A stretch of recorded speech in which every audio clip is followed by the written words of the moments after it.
On the mobile app, there are several settings that control how media, in other words, images, are handled.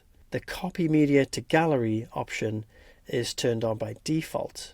What this does is it creates an additional copy of any photographs and puts them into a folder on your device.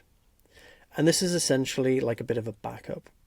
Our app uses a private protected gallery for the images that get processed. You can't access or touch that gallery.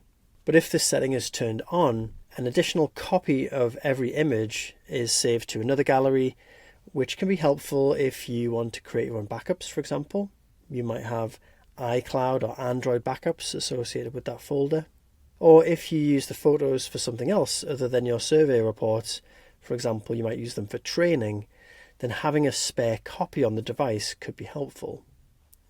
Finally, it's kind of just peace of mind as well. That's why we have this turned on by default.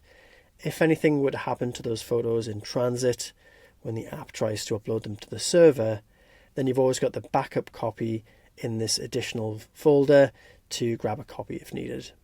It's very rare that you'd experience photo issues with the mobile app, but in those rare cases where you do, our support team might first of all direct you to that extra gallery to just double check if the photos are there. They should be if the setting's turned on, and then you can manually add the photos to your reports. Like I say, it's very rare that this is ever needed, but I would suggest keeping this turned on for that peace of mind just in case.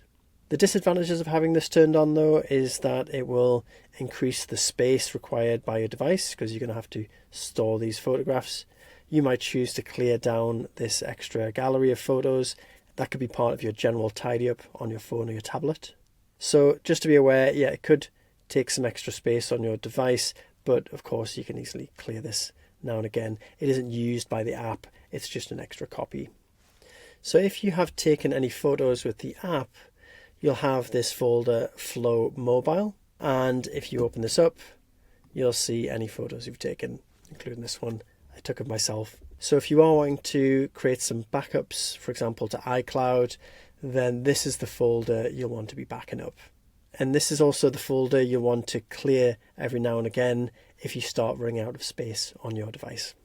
And just to finally mention, you'll only actually have this folder if you've taken more than one image, because it gets created by the app the first time you do that, and it'll only get filled up with photographs if you have the copy media to gallery setting turned on.